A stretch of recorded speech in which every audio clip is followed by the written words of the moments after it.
welcome to the This Week in Worcester podcast. I am Tom Marino, editor of This Week in Worcester. I am here for our weekly get-together with John Edward Keogh, That's me. that is you, executive producer of Vantage A Media and co-host of this here very podcast. What's How up, Tom? are you, John?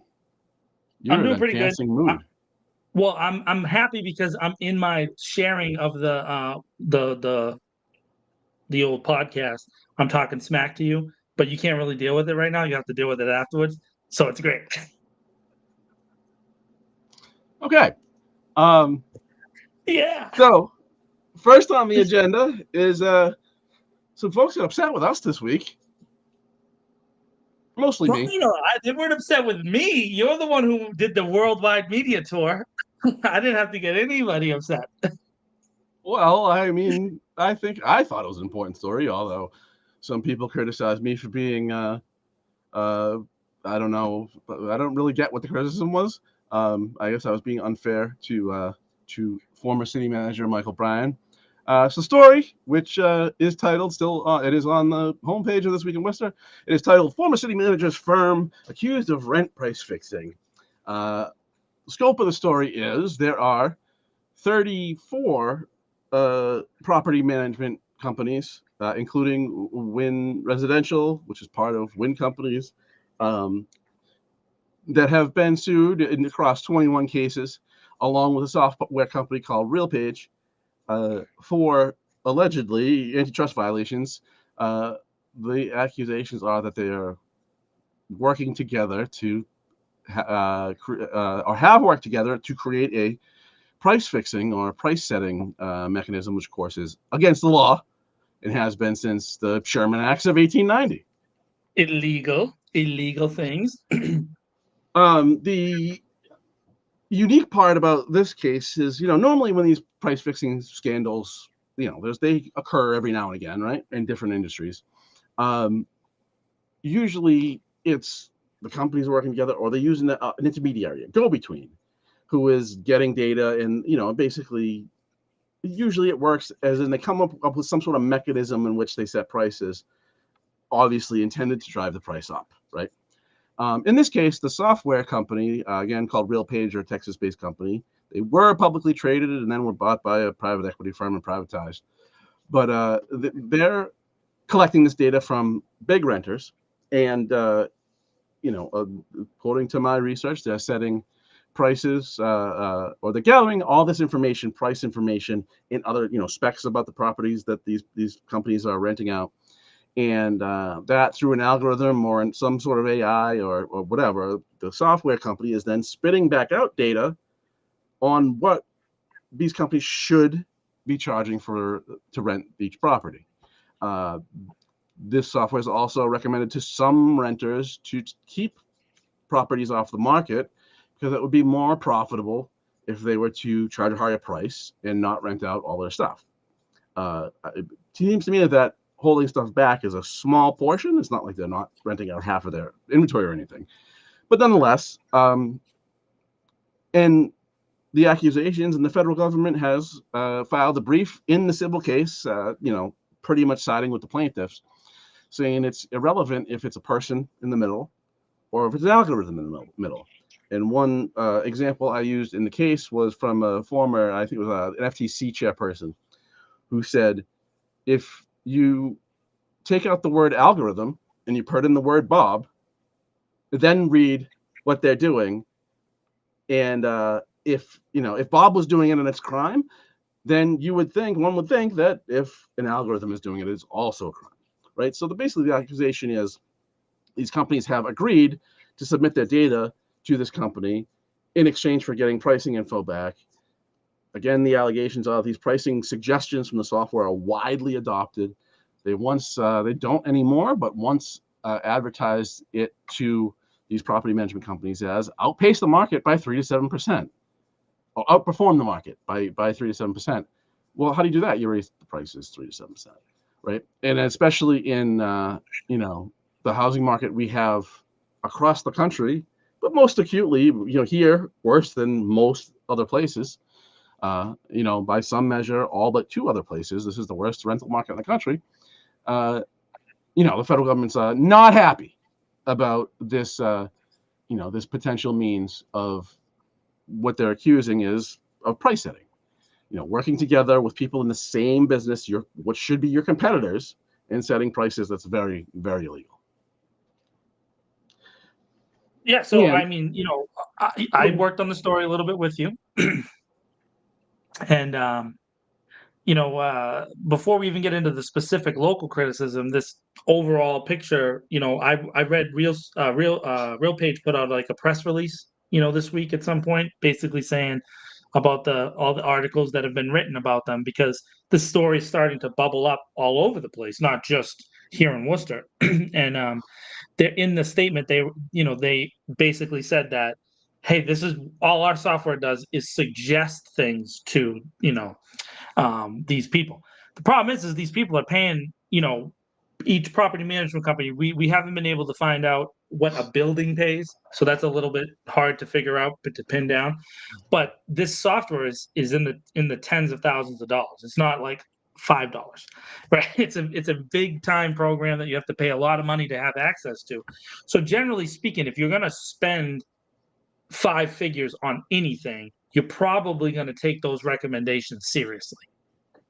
Just general. That's speculation, though. I can't pin that down and say that I know for sure how many people take the recommendation seriously. But I do know the argument here in the city of Worcester that's been made by many of the developers of these bigger properties as we've been going along here is that the prices that they're setting are the ones they have to set, because they have to set it because that's what the market is bearing.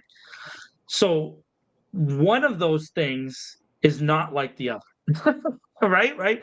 If there's cooperation between companies, and again, this is a lawsuit, we have no proof, right? We haven't nailed it down. The feds put some evidence together that's very interesting, but we do know that they all are using this software, at least as you said, Tom, almost 40 companies, right? 40, 41. oh no, I'm not sure how many companies.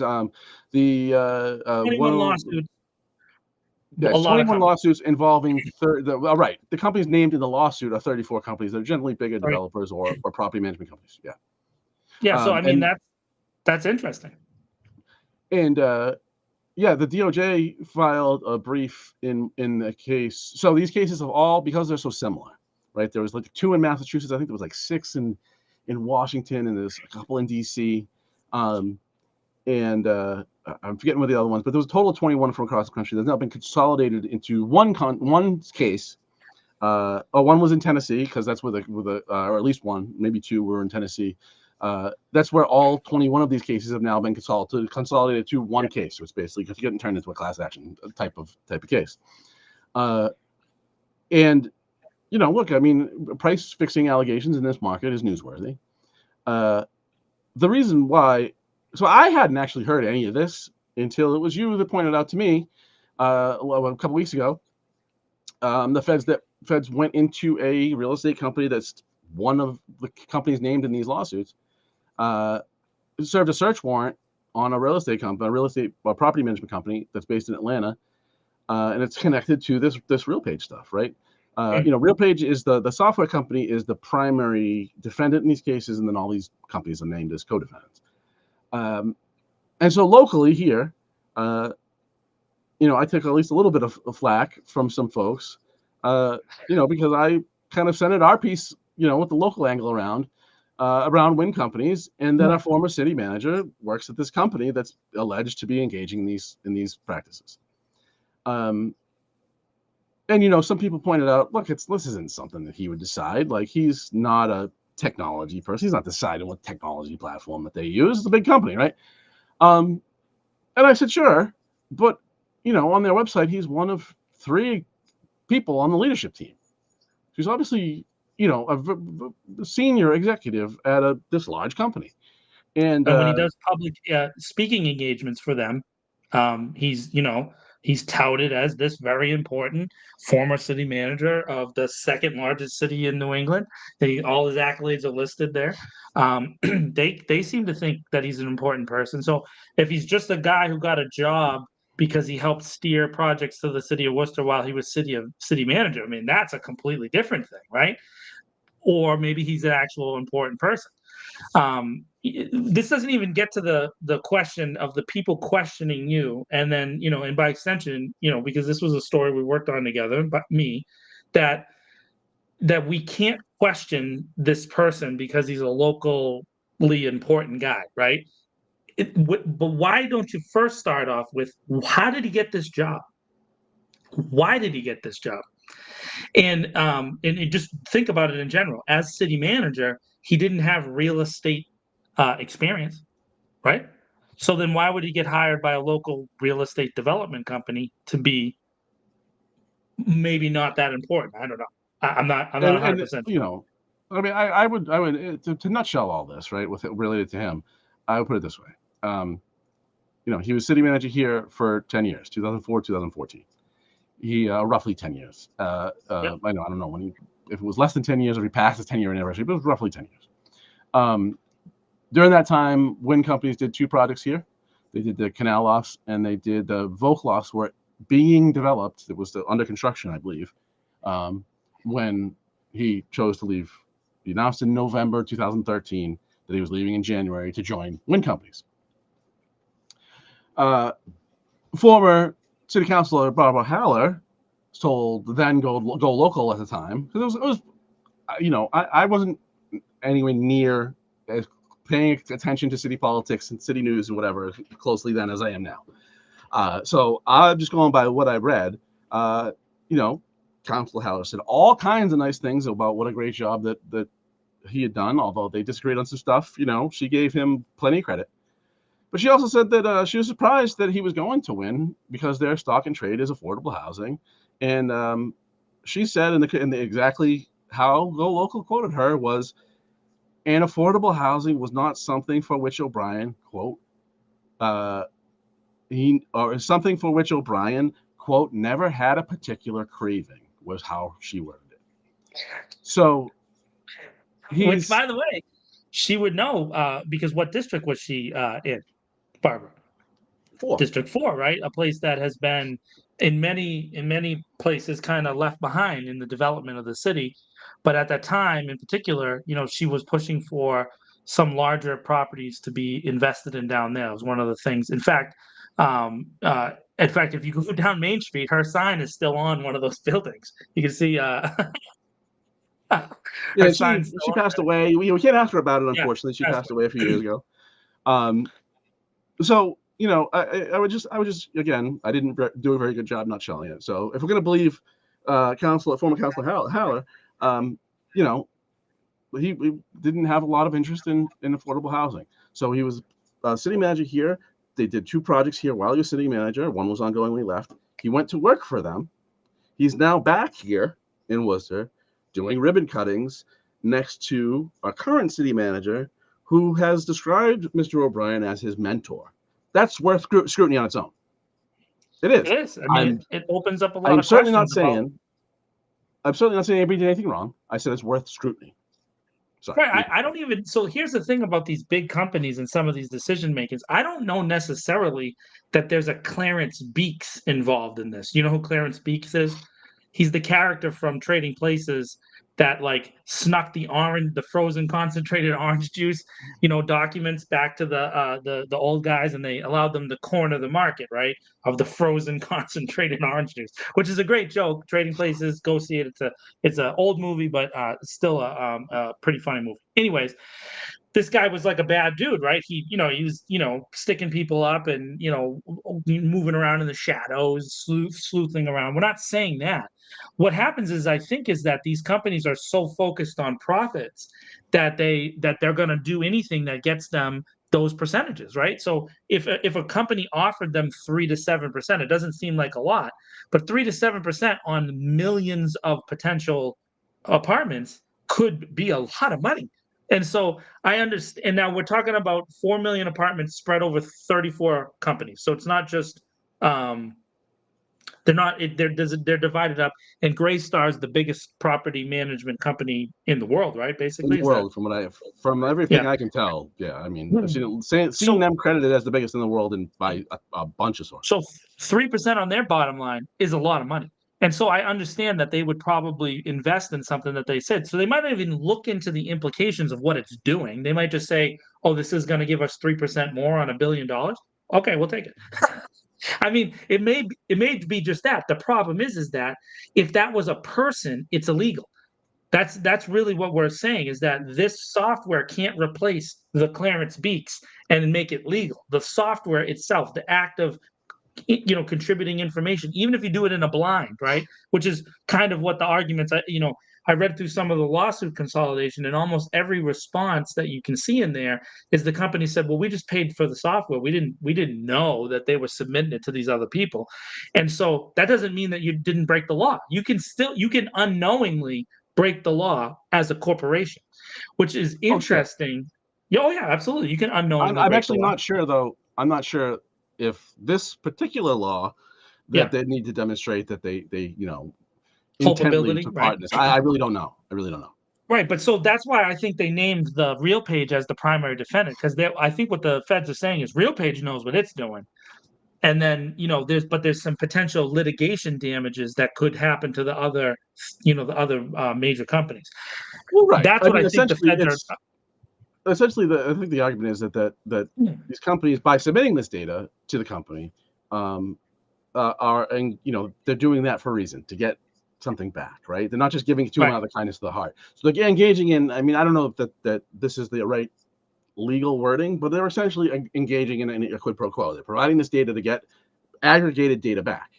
Yeah.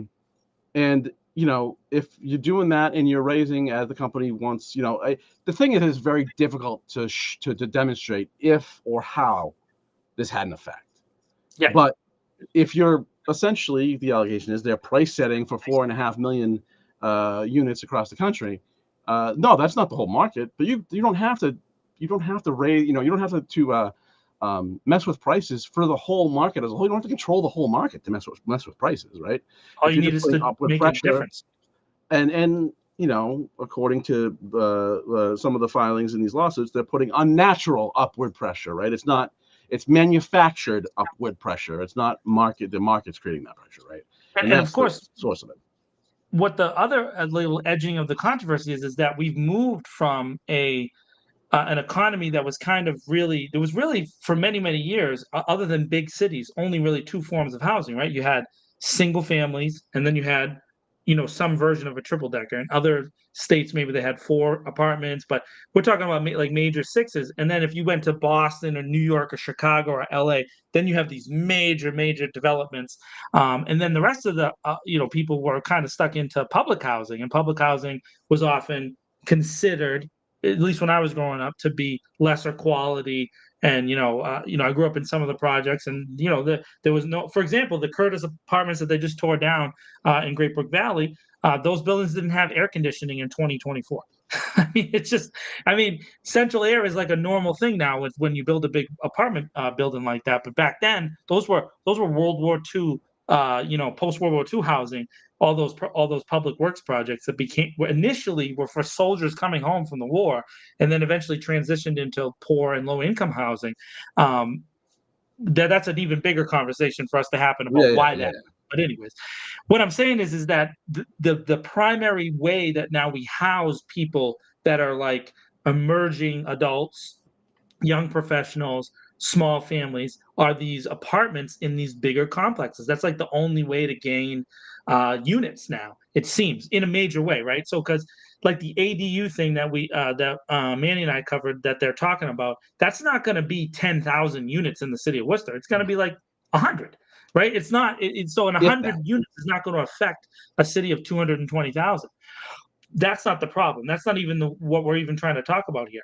If the pricing, though, was raised all the way over this period of time, then the pricing that those buildings came in with in Worcester was already artificially inflated. So it might not mean a lot of money, but $2,200 versus $2,000 for a family that's working, that's a lot of money, and it could have made a difference between maybe someone who didn't make as much making it into one of these newer buildings, which I drive by them every single day now. they really look nice. They look nice. They have amenities and all kinds of stuff. Other people are we live in New England, so there's buildings that are 100 years old in this city. And so I get why it would become something that people would be interested in.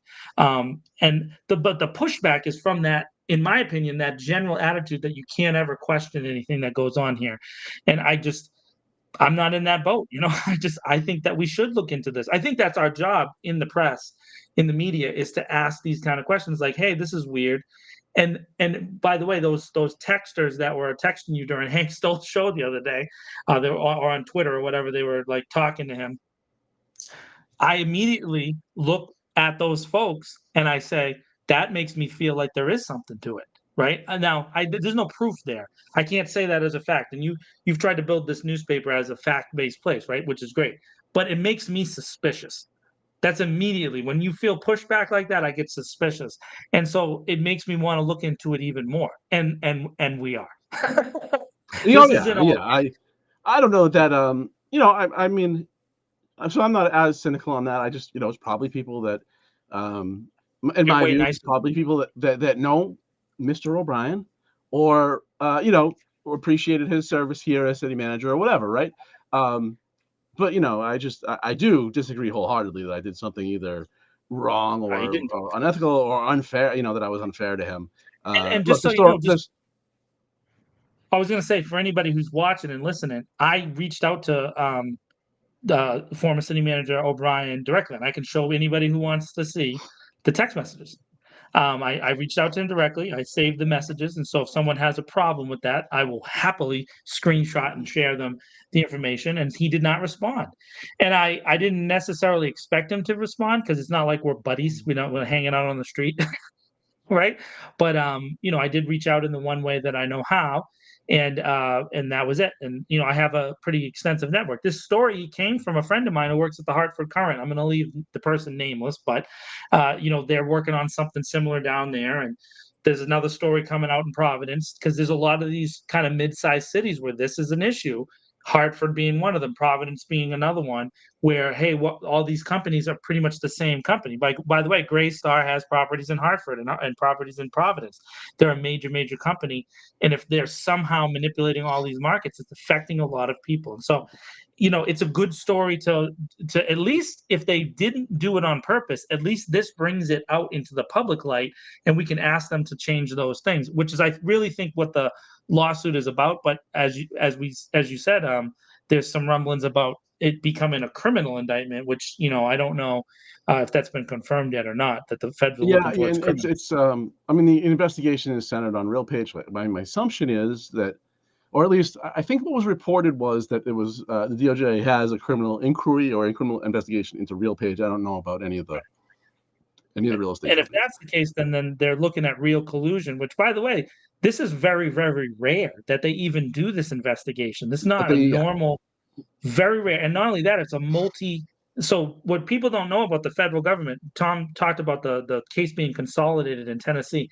There's a reason why that happens. So the U.S. attorney's offices have limited resources. It's not like they have these unlimited, stacks of attorneys. And I know you see the national stuff when you see like a special counsel and they just have this unlimited budget and they can do whatever they want. But some of these investigations require a lot of resources. They have to bring in attorneys to be able to pull off all this investigative kind of stuff, and so consolidation is something that happens at the federal level. But for it to get to that level, that means that there was other things, there was steps along the way. So somebody's pursuing this, and it looks like it's a bipartisan thing because the two originating states, one was Democrat and one was Republican. And so the fact that they're heading in that direction seems to say that it's not just like Joe Biden said, hey, we got to go look at this. This looks like this is a full government like, hey, man, we're in the middle of a housing crisis. It's affecting the whole country. Are you guys doing anything shady? We got to look at this. And that's really what it comes down well, to. and at the state level, attorney generals in it's Washington D.C., Arizona, North Carolina, and I swear there's one more, but I'm forgetting what it is. They are in the process of, or have already, in some cases, I believe in Arizona, they've already filed a lawsuit against RealPage and some of these real estate companies. So, this is moving forward on a lot of fronts in a lot of different ways, Yeah. both state and federal level. Again, I'm not saying that Mr. O'Brien or Wynn or anybody else did anything wrong. That needs to be investigated. But again, it seems fairly obvious to me that this was newsworthy. Look, anybody, somebody you never heard of gets indicted, and I'm just, I'm one of the people that often do those stories, but a lot of other people do. And now you get a lawsuit that's seemingly moving forward. A motion to dismiss has already been rejected. Which is very rare that the DOJ wrote a specific request to the judge.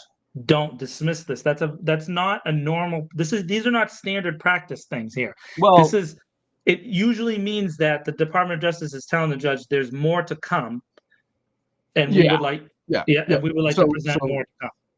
what they did was they filed a brief that's called an interested party, a party of interest brief. So they're essentially signaling to the judge in the case that the federal government also has an interest in this case, and then made a legal argument why it thought that the case shouldn't be dismissed, and it wasn't. So, Right. and the Real Pages lawyers, heavy hitters, man. The law firm that they have big. So these like big time. I forget the name of the private equity company that bought this, but when they bought it, and they had to pay off all the shareholders because it was a publicly traded company at the time, $10.6 billion. I mean, this is a big company that It's has a lot of money. big time, and it has big time players in that business, in the property management business, obviously. So we're not talking about 10 grand. We're talking about 10 billion. It's a lot of money. Right. Yeah. Well, I mean, and Worcester, by the way, Worcester might putting just up be like a sidecar, right? I'm assuming. Like, it's not necessarily that this was a Worcester-based thing. It's just that the reason why it's an interesting story for Worcester is that our former city manager in our government, we only have this one primary person really that kind of does a lot of the decision making in the city. We've been talking about this on your show, and you've seen some conversations about it happening in other media outlets, including legacy media in the city, where you have this position that kind of makes unilateral decisions. And one of the things that we see is that there's really a lot of behavior that kind of makes it easy for developers to get in here. And so if developers are doing this shady stuff, then these people who are making these decisions, the city managers, should be looking into these developers. Like, hey, what's going on with this? What's going on with that? For like, where does the money come from? How are you financing this project? These are all normal questions that should be being asked. And these vendors, in this case, RealPage would be a vendor for them. We should be checking into them too when they're going to be coming into the city, not for like a day. Those buildings are not going anywhere for decades, So that we're talking about something that could affect the lives of the citizens of Worcester and the residents of Worcester for, their whole lives. Those buildings could be permanent edifices for their entire lives. That's why it's an important question to ask. Oh yeah, and just last thing on this, this isn't like they're recommending, hey, you should charge this for this place. These prices are updated every day. Every single day. They're taking in data in a real-time way and spitting out new pricing recommendations for, the empty units that these buildings have every day. And, naturally, they're not looking to push the price down, right? I mean, that's not in the interest of whatever they're doing. So, this isn't like, hey, you should charge, $2,000 for that place. It's like you should charge, $2,000 for that today, and then tomorrow it might be, they have some data that the market is shifting in some way, or there's less vacancy reported, or whatever the reason might be. It could be 2015, tomorrow, or $2030 tomorrow. Also not saying the price that they never recommend the price comes down. They're looking at the market, but if they're doing that in a systematic way for, again, 4.5 million units across the country, that is on its face. It's on its face. Seems to be pretty textbook, price collusion, right? Seems to be. The courts will sort that out, but it seems to be. So, moving on. Follow here for more developments as the story continues. Yes, and I don't know. I had no interest in. I don't think either one of us had any interest in making it like Wynn was the centerpiece of this investigation, or they're not. But we found that 34. We found that out later in our research. We did. Next thing is, I published something today that is sure to piss off about half the city, because it's straight facts. Yeah, I titled it "See Statistics on Crash Types Injuries on Mill Street." Oh yeah, Um, Mill Street, so Mill I Street pulled. data. I'm fairly done with this topic. I mean, no, I don't define if I'm done with the topic, but I want to be done with the topic. So I believe it was I got the data from DOT, Mass DOT. I think the police chief might be using internal data to do his reports. The numbers don't align up exactly, right? But in short, I evaluated 6 of the last 8 years. They were different years than in Saucia's piece. If that sounds confusing, it's explained, I hope, very well in the piece, the differences in the data and why I chose the data I did. In the end, over 6 years, he had an average of 9.6, 19.6. 19.6 crashes. I ended up with 19.3, so that was as close as I could get it. That's why the data is not, data is not exact. Also, the DOT tool to kind of gather the area and the data you want is is a little, I wouldn't want to say wonky. It's just, I mean, there's a lot of crashes over Yeah, a 6-year or 8-year period. So and when you the sent it data's a to little me, the different. DOT only, at least the version that you're like publicly accessible, it only gets you to Mhm. within 500 feet. Like, so there's that little spread that kind of accounts for some things. So it's possible that the police have a tool that's like from the second that the design changes to the, you know what I mean? Like it could be that, specific. It could be more specific than what you're doing. Right. Leanne dropping knowledge in the chat, by the way. Oh yeah, On Leanne used to work for some big real estate companies. Then she did like property management around the country.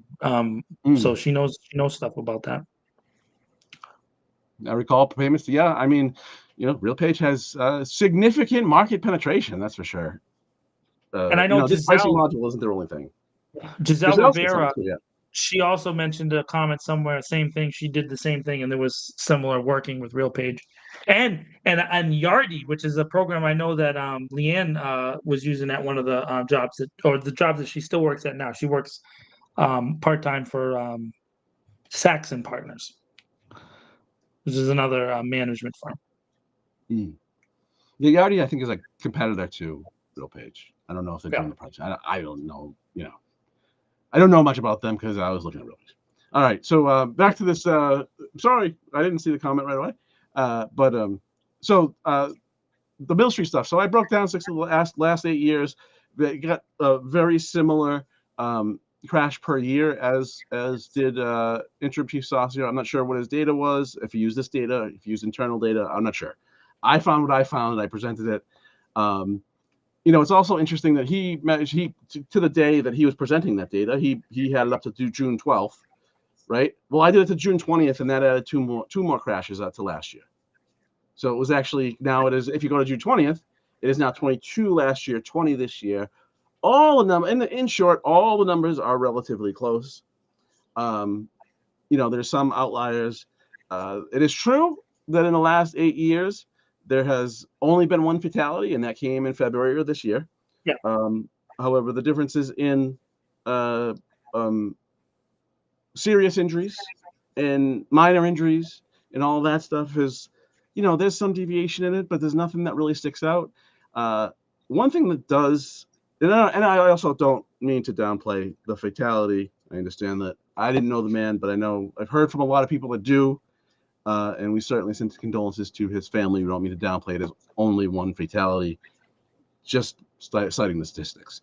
The one thing that did really stick out, though, to me at least, as far as a total of serious, fatal, incapacitating injuries, because these classifications have changed over time inside how they do this stuff, and then non-incapacitating, possible, or minor injuries, not a whole lot of difference. I mean, the highest number of the serious was 2. There's been 2 this year. There was 2 last year. There was 2 in 2018. A couple of years there was 0. That is what it is. But crashes involving the rear end of a vehicle is fairly interesting. The number of rear end crashes, if again, and it's weird because some of these have changed over time. They also have two. They have a rear end and then front to rear classification. And I'm not sure what the difference is. That if you rear end a car, isn't that front to rear? I don't know. No, Um, so a rear end. I do know this. I just happened to be emailing back and forth with a accident reconstructionist person. A mhm. rear end accident is when someone hits you directly in the rear end. A front to rear accident is when there's like a person is coming from your front side but ends up hitting you in the back of the car. Does that make Ah, sense? okay. So Yep. they're like front to rear. Doesn't mean that they scrape you. It just means that they end up hitting the back of your car from coming from the front side. As I have a cramp in my leg while we're on the air. Oof. I'm Nice. stretching out it. So I think that the biggest something that was stuck out to me was collisions with a parked motor vehicle. 2014, pardon me, 2024, there has been 7, which is 3 more than any year in this data set of these 6 of 8 years. However, You got a comment on Twitter from Sean. yes, it does. Yes, you are exactly right, Shawnee. That was how it was presented prior. I used this exact same criteria, or tried to. Right. Again, the tool is a little weird. You can see I was very clear to lay out how I extracted the data in the piece. But these are from 195 Mill Street to the intersection of Mill Street and Chandler.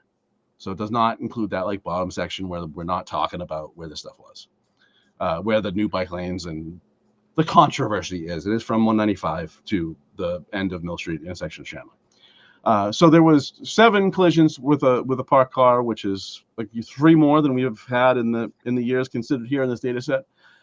However, there was a collision with a motor vehicle in traffic. This year there has thus far been 9. And these are also, I did the same thing this officer did, December 1 through, I pulled this data June 20. Right. There's been 9 collisions with a vehicle in motor traffic, and that is less than all but 2020. So people are crashing into other drivers less, but there's certainly an uptick with Cars. parked motor vehicles. So whatever that means, right? I guess it's shifting these collisions. Um, I mean, there's pretty much consensus that this design has slowed traffic down on Mill Street. That would make sense that you're seeing less collisions with other vehicles in traffic. But the parked car thing is certainly concerning for sure. But I don't, this fury to like change it back, I just don't get it. You want to talk about implementation and rollout? City manager said on Tuesday, kind of took responsibility for the poor rollout. Should be more signage. I guess it's not within standard practice to paint the lanes, like in between the lines. I don't know why. It seems to me pretty obvious. Paint that stupid parking lane for the love of God. Make it Yeah. look different so it Make it bright differentiates. and clearly parking. Yeah. Yeah, I think what's that? Commissioner Roll said something about that's not what the suggested best practice is. I believe he said that during the meeting. So there's nothing here that's gonna stop. I don't think anybody's gonna change their mind by having more detailed statistics and seeing severity of crashes and whatnot. I would imagine everybody's gonna be in the same place. Um, there's no smoking gun here of who's right and who's wrong, but it is more detailed information, which I had seen a lot of folks talking about they would like. So here it is. So I tried to provide that. Yeah. So I think that there's another thing. Just another quick thought. Of course, there's going to be more parked car crashes because the parking has been shifted out closer to the moving traffic. So that makes sense.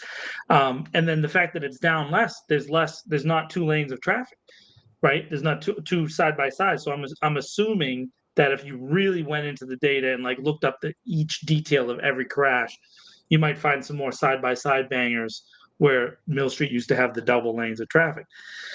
and side swipes, whatever, those kind of deals. That makes a lot of sense to me. But the whole point is not even where the lines are. I get it. People are confused because they see things that maybe they didn't see before. That's fine.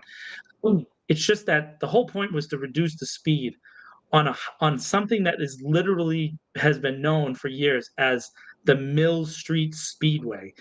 That was the place that you cut across and you try to go as fast as you can to make it, from Park Ave to Chandler Street, and you try to get through Chandler Street. If you're trying to get across, or if you're coming the other way trying to get to Auburn, everybody that drove that road consistently, it was high speeds. It was, and by the way, you couldn't really go slow because if you went slow, you'd have someone right on your bumper, anyways, right?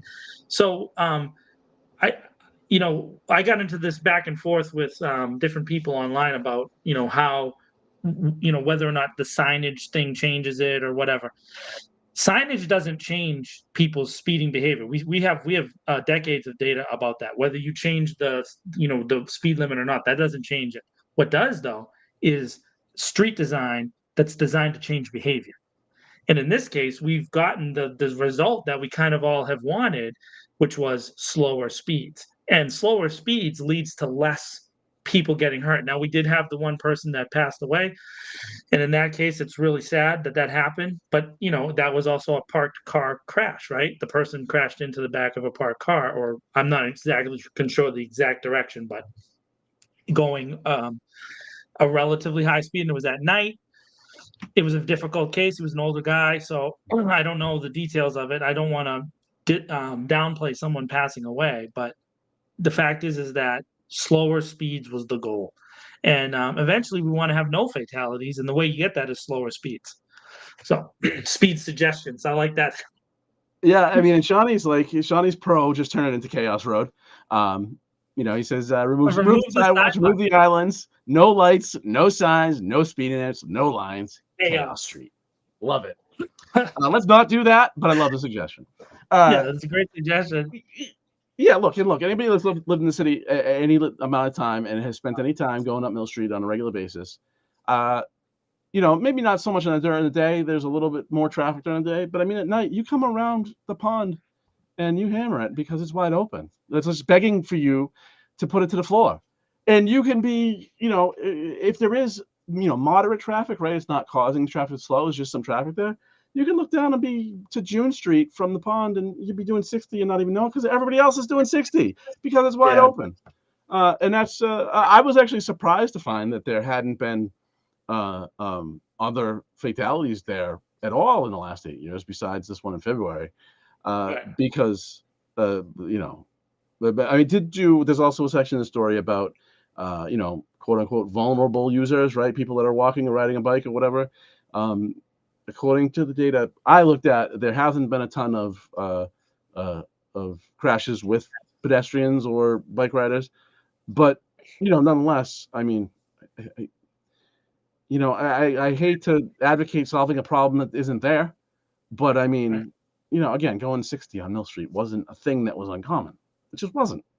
And It that's a wasn't. recipe for No, I disaster. mean, Yeah. and even now to this day, I've told this story to you, but it was me and Manny were talking about it too the other day. I was actually on Park Ave. I was headed to our office, and I was right near the Mill Street change, and I had a green light, and a full like 5 seconds after the green light, someone blew the red light on Park Ave, and I was like, I wasn't going fast because we just got the green light, so I was just like starting to go, but they went right by me, and I was scared. And then the guy like on the other side of the street who was coming, going towards um Webster Square, we made eye contact, and he was scared too because this person took the red light going, and then they had to stop.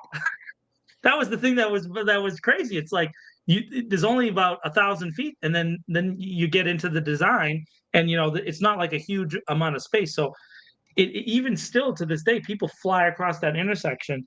And I get it. I get it. It is hard to make it from Auburn all the way there. I get it. I understand that it's a long road. There's no direct highway way. You have to change the way you drive or where you drive to make that thing. So I get it. But man, people still fly there, and it's just if we want to make the city more attractive to families and people staying and people walking and enjoying themselves, you need to reduce the speed overall in the city. You have to find ways to change people's behavior. It's the only way to make people slow down is to change their behavior. Sometimes you got to do stuff that looks different. The communication thing, though, again, this is really consistent, with the city manager's office, and not just. I don't want to just blame the current city manager, but it's been a pretty consistent thing since, for the last, 10, 15 years of these rollouts of information that just don't really make it. I think part of that is people consume media way differently than they did just 10 years ago, right? So if the city manager posts something on Facebook,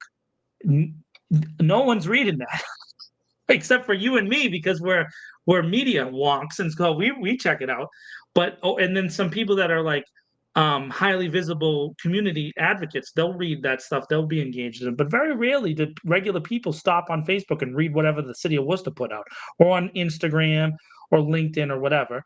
And frankly, the legacy newspaper and the legacy TV stations from the past, no one watches or reads them anymore. It's just that's the numbers aren't there. Used to be that the Telegram and Gazette could put a story in the newspaper on a Monday morning and everybody in the city of Worcester would read it.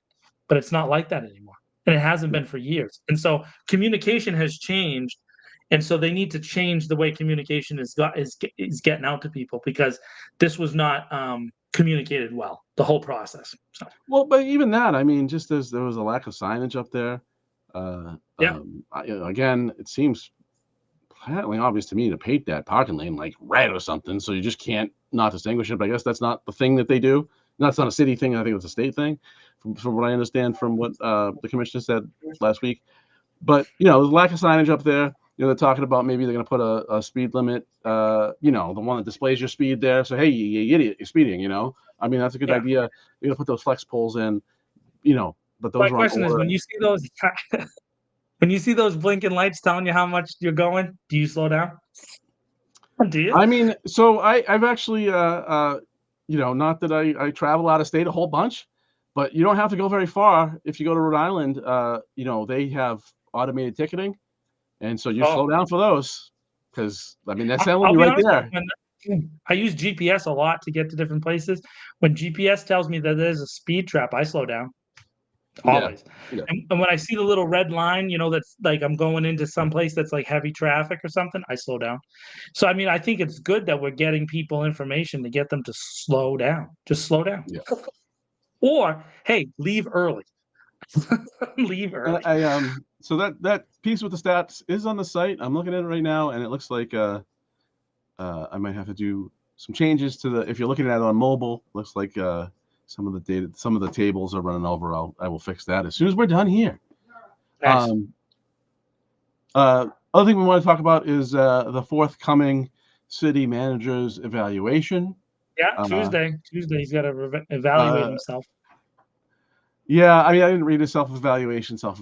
I mean, they're a good exercise for the person writing them, right? Self-evaluations are useful, but as a public, policy thing, it doesn't, So I you mean, know, this is in preparation for the contract extension, right? Which right, is generally already speaking, done. kind of ceremonial, right? It's not necessarily something where you're going to see a lot of debate. I don't know. Maybe some of the counselors will stand up here. I think this comes down to, in my opinion, we talked about this before, but the city manager's contract should be tied to the city council's terms, because doing it in this time means that if, for example, if he gets a 3-year contract, it'll end at the next set of counselors past their terms, right? So it's like you're like putting it out and down the line. And so for him to be accountable to the people, there has to be some way for there to be his job performance is tied to the citizens of Worcester, right? And I understand that he disagrees with that, and so did the former city manager Augustus, and so did former city manager Mike O'Brien. There's been many councils who have defended the system the way it is, but government They're wrong. accountability means accountability to the people. And people should be involved with this conversation. We should. And I'm not saying that I would fire the guy, because that's not how it works anyways. The only thing that would happen is his contract would be not extended. Then he would become the interim city manager or maybe not if he stepped down, but someone would become the interim city manager while they then were looking for a replacement. So it's not like the city would stop operating, which is something that you see people online get. Oh my God, what'll happen if we don't have a city manager? Well, I mean, we've had interim. The whole police department and fire department is just going to go home if we don't have a city manager. Everybody's going to just stop work. That's not how it works. Stop. I don't like that when they, people like kind of make that kind of like scare tactic kind of deal. I just think it should be a more broad conversation. It should be more detailed. It should be about specific things. And in my particular situation, it goes back to the cable committee. As the chair of the cable committee, I wasn't treated right. It doesn't really matter. It doesn't matter how John is treated, but the communication was poor. And as a leader of a city of 200,000 people, you have to have better communication standards. And that's just where it's at for me. And that's not the only, criticism that I have. But I also think that he needs to be open to criticism. And in a couple cases, I've seen him stand up there and feel very personally slighted by people questioning him. He's offended. How dare you question me and question my integrity? Oh, I think well, hold on. I think use that word, question my integrity, right? So to me, I think that's a tactic. I think it is personalized. Yeah, don't attack me personally, even though you're not. But now I'm taking it personally. So now you're, it's a ad hominem attack, and you're not, debating in the spirit.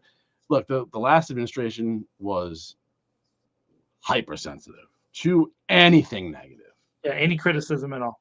Just so you know, when I see Ed and he was in studio, I mean, he to this day, there's stuff that I had said about him in the past that he's still mad at me about years later. And like, for example, the drone story, but I was right.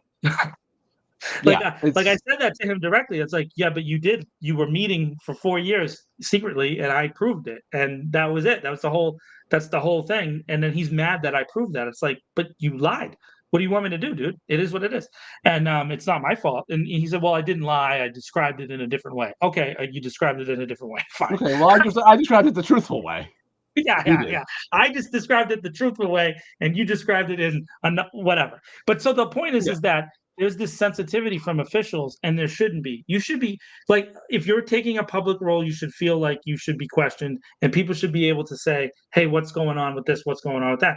Listen, in this world right here, we're not important, Tom, right?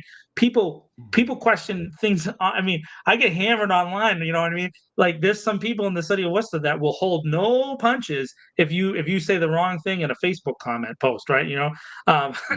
Worcester Political Dialogue, Jack Murray's baby there. If you get into it on that group, you can get hammered real quick. I've been hammered a few times on there for not agreeing with the consensus. And I think, again, it comes down to, we should be questioning our public officials. Why, what, how, and what are you doing next? Like, and why did this guy, and why did this person, and da da da da da da. Let's get the details out so people can make a good decision. And the last thing I'll say is Council Russell brought up a great point. This city manager has taken this approach with this online presence, with this video series, The Buzz, his own blog, of communicating directly with the voters of the city of Worcester. That is a new element that hasn't had the legacy. Ed used to do the same thing, but with the legacy media. He's doing it now with this direct new approach to direct people now. So Council Russell has the right to question that, as to, you're reaching out to our voters.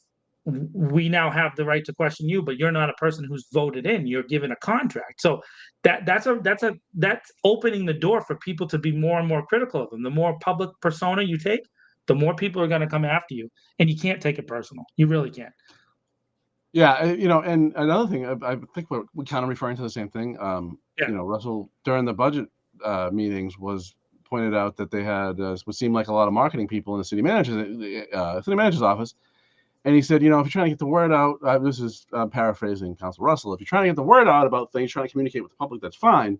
If you're trying to use those means as a way to encourage the public to influence the decisions of this council, I have a big problem with that. And I thought that was a pretty astute point.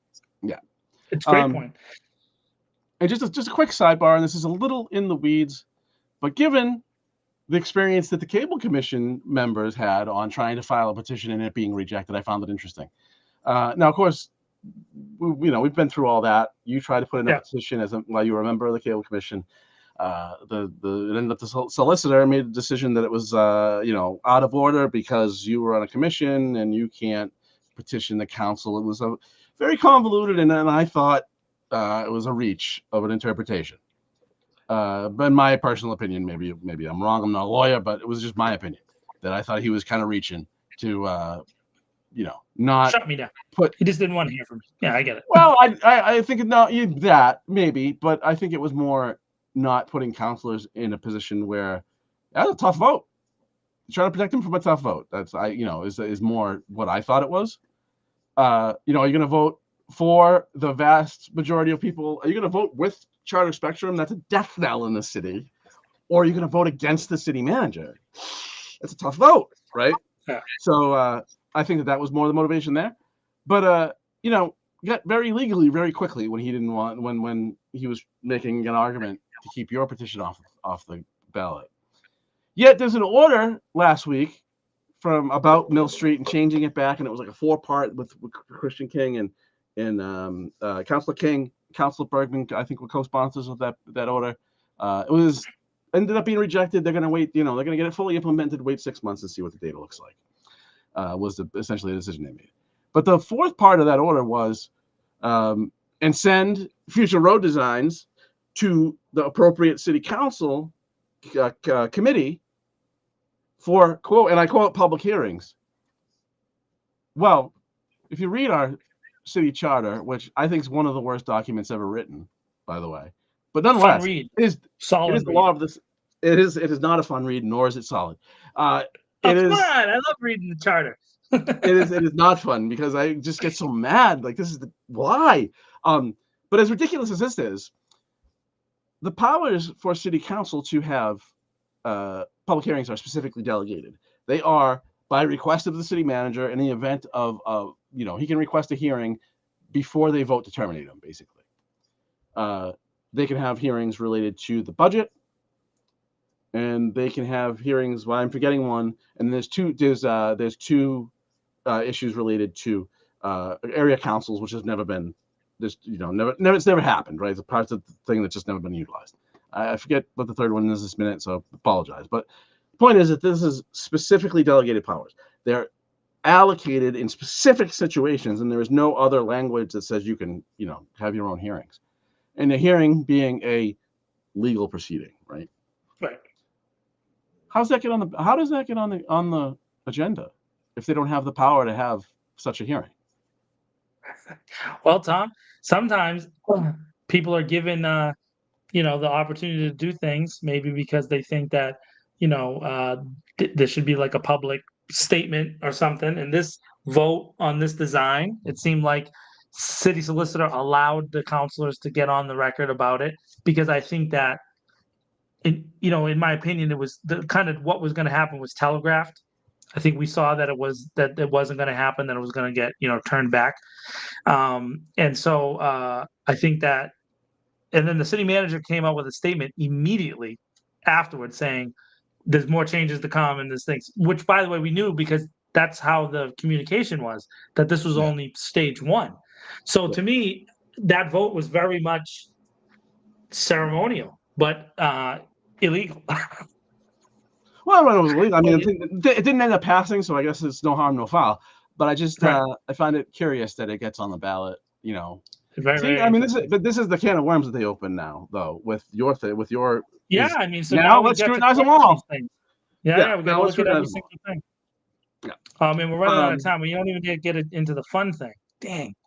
No, let's do it. So, real quickly, 8-1 decision by the United States Supreme Court on prohibition of or removing, taking away gun rights from people while they are under a restraining order.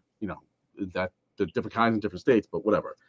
So, very specific kind of restraining order, because people think like a restraining order is just something like I go to court. I have a girlfriend. The girlfriend's afraid of me. She goes to court. She asks for a restraining order, and then the judge gets a restraining order. The cops come to the house. They tell you to leave, take your stuff. That kind of restraining order. That's not what we're talking about here. That's a temporary emergency order that usually lasts, depending on which state you're in, from anywhere from 2 days to a week. There's a lot of versions of it, but those are temporary when there's a domestic violence situation. That's because there's been many domestic violence situations in the past where the police did not intervene that led to people dying. And so the people had to get involved. And so they changed the laws in almost every state. It's pretty universal. That's an emergency restraining order. Okay. There's another step to get a permanent restraining order. A permanent No, they're not restraining order permanent. is, They're yeah, annual. and they're not even permanent. They're more a long-term restraining order, right? To get a long-term restraining order in almost every state, but in the particular petition, this particular petitioner's situation, you have to be proven to be a person who has either committed violence or threatened violence towards a specific person. So in this case, this guy threatened this girl, and it was publicly documented, and he was proven guilty of that. Okay. And then he got caught with guns later on, and they took his guns away, and he said that he should have never been charged because of this thing. So this is a common sense decision by the Supreme Court, right? 8-1, which is a very good sign that at least they're paying attention that somebody who has said, "I'm going to kill you," to a person, and then has guns, and in this case, illegal guns. It's not even the legal gun that he got originally taken away from him. He got caught later on with illegal guns, and he challenged that they shouldn't have been illegal because the initial removal of his gun. Okay, but he still went out and got guns that weren't registered to him, and that's what he got caught with. Those are the facts of this particular specific case. Do you want, Tom? This is just in a general, blank. Do you want a person with a gun who has threatened violence? And it's not like they threaten violence like in secret. This is a publicly documented case where the person has threatened against a specific person and keeps going around there because he got caught violating the restraining order multiple times. He kept going back to this girl, and Well, I think that in that case, I didn't get that. I mean, I only read the synopsis by. well, I read the actual originating case. Oh, okay. Oh, So, right. but anyways, the point of what I'm saying is that if you just take away, even if you take away the details, if you just look at it static, a person who is already agitated, and we're dealing with them in a court situation, and they have been proven to have threatened violence. Do you want them having a weapon in that situation? And we're not talking about a rifle to go hunt deer. Okay, that's not what we're saying. And it's not this to me has nothing to do with the Second Amendment. And the Supreme Court indicated that it has nothing to do with the Second Amendment. It was more reflecting back to the Bruin case from a few years ago that kind of upheld the Second Amendment. And this was the Fifth Circuit confusing what the Supreme Court did. Chief Justice Roberts wrote the main opinion, and he said that's not what we were trying to say. This is what we're trying to say. So this law that they're rejecting it on is saying that no one has ever put a law like this in place. But then Chief Justice Roberts said that yes, they have in fact have over the course of the country's history. There's been times where we've intervened in a specific person's case to remove a weapon when we thought they were violent and we had evidence to prove they were violent. In Massachusetts, we have a special hearing called a dangerousness hearing. Now, there's a bigger argument about how that hearing is used, and sometimes it's not used the right way, whatever. But a dangerousness hearing is a little hearing that you get to have, Tom, to determine whether or not you're dangerous to the public or to someone specific, right? And in this Yeah, case, but that's usually about, at least in my understanding, that's about if you're going to get bail or not. yes, it's usually Okay. it's precipitous towards bail. Yes, so that's what I mean. Dangerousness to the public versus dangerousness to a specific person. How do we measure that? Is this guy in this case, was he going to go around and shoot up something? Probably not. But might he have shot that person? Maybe. Yeah, I mean, and let's just point out the resident whack job on the Supreme Court. Justice Thomas was naturally the lone dissenter. He did. He said On that he procedural believed grounds, too. his dissent, reading from SCOTUS blog, which is scotusblog.com, which is, in my view, by far the best source for up-to-date information on the Supreme Court. And very unbiased view. SCOTUS blog just puts, here's what we think, and it's yeah, very, very they're They're writing very good. synopses of trying to, accurately interpret Very fair. what the justices are saying in very long opinions. Yeah. But Thomas believed that the federal government had not provided any evidence that the ban at issue here is consistent with the nation's historical tradition of firearms regulation. The early laws to which the majority points to support its holding, Thomas contended, are in reality too different from the ban here to serve as a historical analog. These originalists are insane people. He's not a real original. Here's the thing Well, about no, Justice Thomas. He's no, an facts. interpretive originalist. He's interpreting what the original people said. But that's not even what matters. You know what matters here is that the Supreme Court shouldn't even have to do this because Congress. You went out of focus for a second there. I lost Yeah, you. what's all that about? Congress should be making these common sense gun regulations, right? I really do believe in common sense gun regulation, that there should be an opportunity for us as a society to say, hey, this person represents a potential danger. By the way, it's not a permanent ban.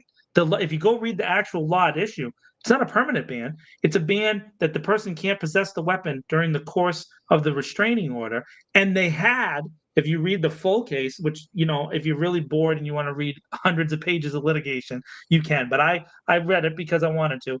They had a step-by-step thing that they had to do to get out of the restraining order. And they never did those steps. So it wasn't like this is a person who continuously violated and continuously did several things. And to me, we should restrict that person. That's not the same situation as Tom going to buy a handgun because he wants to have a handgun, in his possession. He's never committed a crime. He's not a dangerous person, and he's exercising his right to bear arms. Fine, an individual handgun. But that's not what happened here. And Congress needs to act on this kind of law. Otherwise, no matter what you say, you look ridiculous that the Supreme Court has to decide it. Now, very grateful that it was an 8-1 vote. And Justice Thomas is making us, in my opinion, a very specious legal argument that's allowing him to deal with Bruin, which is what Sean just pointed out here. Bruin is not a bad case. It's just that it's now being interpreted wildly different by all these other courts Oh, of around the course, country yeah, because the guidance because was it's very crap. That's confusing. why. Yeah, Yeah. it's hard to understand. We have to show a law that exists, 300 years ago, and try to find an analog in modern society. That doesn't make any sense because, as Justice Gorsuch pointed out, then we would only have access to flintlocks and and muskets, right? Like, so that's not what we're trying. That's not what's trying to be done here. You have to have this development of thought, and then so if anybody's really interested in this, I know we're going to end. Go read Amy Coney Barrett's concurring opinion, and specifically the paragraph where she talks about laws in amber. So this is the idea of this thought of society that something that happened in the 1800s is permanent and should stay in place until now. How you deal with that, and then also Justice Gorsuch's concurring opinion where he kind of directly criticizes Justice Thomas. And so I think that will kind of help people to start to think maybe along the lines of how we should be thinking when we're applying the law in a common sense way. We don't want someone who's threatened a specific person to have a gun. That's it. That's all we're saying. That's all that should be said. And Congress should be able to pass that law. That's it. And yeah, and just lastly, Robert seemed to, I guess in his mind, his view, it would be, kind of define what they really meant as a standard. But I don't know. It seems to me as to be moving the ball based on the case that they were looking at the time. Move the goalposts.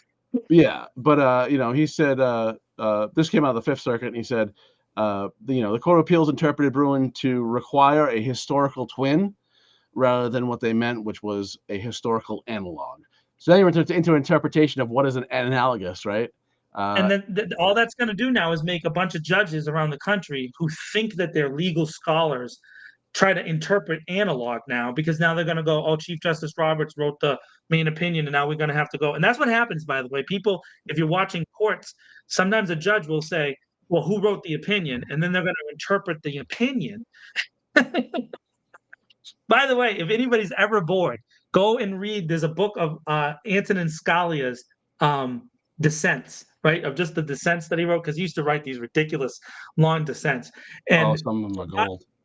well, but there's the reason why it's important to read those things, if you're ever really wanting to understand the law better, is that a bunch of judges took his dissents, and he was often the lone vote or one of Yep. two votes against people, and And they now have they're quoting formed their dissents. that's how they think about the law, is based on his dissents. And that is insanity. In fact, he himself says it in some of his dissents, that you shouldn't form the law based on my dissent. He's just criticizing the majority, often just constantly criticizing the majority in his role as the, that one.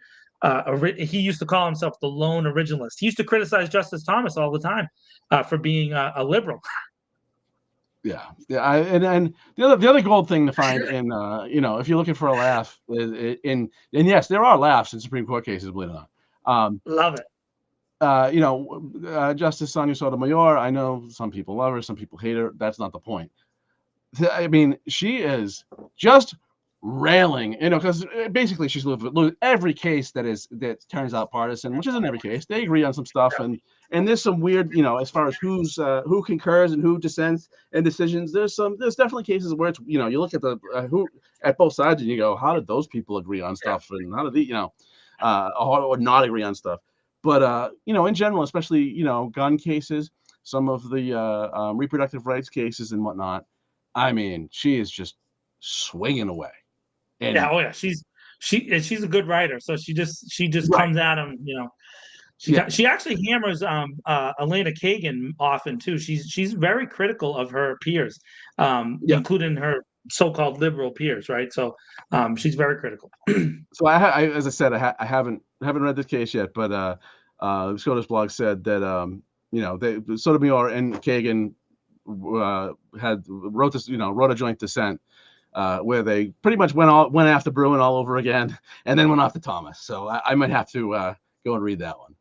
Yeah, go read it. Anything that could be, it's always they're fun to read. And by the way, the next couple of weeks, hope maybe we'll get to talk about it in some of the upcoming shows. There's a bunch of really critical decisions about law and about how things are going to be viewed. And I'm not even talking about the Trump cases, because those are just, I don't even know how to handle those, because there's so much convoluted stuff there. But there's a bunch of specific things that are coming up that are really important and are often overlooked. So hopefully we'll get a chance to talk about those. Yeah, so we'll do some time on some of that stuff. And I don't talk about that person because nobody's gonna change their mind at this point, I don't think. Or certainly me and you and me aren't gonna change their mind. So no, we're not changing anybody's mind. People that have made their decision have already made their decision. So yeah, so I don't even want to talk about that person. Or frankly, the person that's in office now, I don't have much nice to say about either one of them. They who shall not be named. That's very modern of you, Tom. They who shall not be named. I like that. I mean, I just I guess if like I was in Michigan or Wisconsin, I guess I would I would be bleeding at the polling place, biting my tongue, voting for this guy that's in office now. But there is no way in hell I will vote for him when he's going to win here by 70 points or whatever he'll win by, 60 points. There's just no way. Again, if I thought it was the difference in the election, of who would become the next president, well, maybe do something that I didn't feel was, on its own, the right thing to do. But I live in Massachusetts, and so there's no way I'm voting for either one of them fools. So I'll say this: that the choices that we have been given, there's like the two views. We're not getting good representatives. But often, I think that we get the opportunity to vote for the people that we deserve. And Vermin Supreme from Vermont, I love that guy. Vermin Supreme is great. Right? He's awesome. Wasn't he from New York? Didn't he run in New York? I think he's from Vermont, or maybe New Hampshire, because he always. Well, I just know I actually saw him once live. I actually saw him once live, and or Sean, if you want, I actually. 1 year got 89 votes for president. I talked a bunch of my friends into voting for me. and I got 89 votes. So maybe I'll try to start that up again. I'll try to get my own. Maybe I could break 100 because I remember the Boston Globe used to publish every vote, like that was done in the country, and they used to like list it out. It was insanity, and not every vote in the country, every vote in the state, and Mickey Mouse would always get like 4,000 votes or something. I thought, what the heck? How is Mickey Mouse getting votes? So I got a bunch of my buddies when I was 16, I think it was 16, to vote for me for president. By the way, I wasn't eligible because I was only 16. But whatever. Yeah, I mean, I will. I mean, almost certainly vote for the Green Party candidate who, God help us if that person was ever president. But hoping that they won't get even close to 5%. But I mean, having another party that was actually relatively good, 5% gets you into public funding at the federal level, so you can actually, compete, right? Until you get to that 5%, it's really difficult to beat. But make no mistake, I do not in any way want Dr. Stein to be president of the United States. Don't get me wrong. Jill's great though. She's great on some stuff. No. She's a nice woman. I met her a couple times. I met her once actually this year. You think I could get on the ballot if I started running right now? Could I get on the ballot? No, dang. I don't think so. I think it's already done for. John for president. John and Tom, 2028. I'm all set. No? All right. I don't even want to risk like that something happens and we get elected. That I don't want that job at all. What do you mean? We'd be great at that. I'd be great at that job. No, I'm set. No, I mean I'm not. I'm not afraid of what is my focus doing? It's weird. I don't know. It's telling you to go to bed is what it is. That's what I'm full of. I'm full of myself. Don't get me wrong, but I ain't that full of myself that I can do that job. All set. All set. Anything else? Otherwise, I think we can get out of here. Yeah, that's right. I'll see you next week, and we'll talk some more about Worcester stuff, and every once in a while, a little national. Millions, none of the above. I love it. Didn't we know you were talking about something? Yeah. Shawnee's. I feel like there's some. Oh, wait! Ice cream. You got to pick your ice cream. We need this on the record, bro. What is your favorite ice cream, bro? We need that before we go. There is it's a fairly new, what am I looking for? Ben and Jerry's flavor. I think it's called Dirt Pie. It is Dirt Pie. It is, I mean, orgasmic, maybe is the word. Like, it's wrong how good it is. Wrong. Like, should be legal. Your taste buds should not be able to experience this joy. All right. So for me, it's always been, and it will always be, mint chocolate chip. Yeah. Yes, mint chocolate chip. But I like the green ones, which Breyers makes the green one, and then Friendly's did for a long time. But I don't know if Friendly's makes. I haven't seen it in the store in a while. So, the Breyers, the green ice cream, the green mint chocolate chip. I checked that actually. It's dirt. I think it's dirt cake. I forget. It's dirt something. It's got these like speckly, you open it, you gotta open it carefully because it's like got like, it's supposed to be dirt, but it's chocolate on top, and it's like some sort of chocolate vanilla mix, but it's gold. So Sean comes in with French vanilla modern and B&J Americone Dream. Okay, I'm have to check it out. I check out those ice creams. Yeah, I'm not against the plain old French vanilla. Like, I'm cool with that. For sure. Oh no! Listen, I can go for a vanilla or a straight chocolate. Every once in a while, a strawberry ice cream cone. I can deal with the classics. Nothing wrong with that. And that's funny because I don't like strawberries. But I will eat strawberry ice cream. It is called dirt cake, by the way. Dirt cake from Ben & Jerry's. It's tough to find. I've only been able to, and I despise shopping at Walmart, but it's the only place that I've been able to find dirt cake.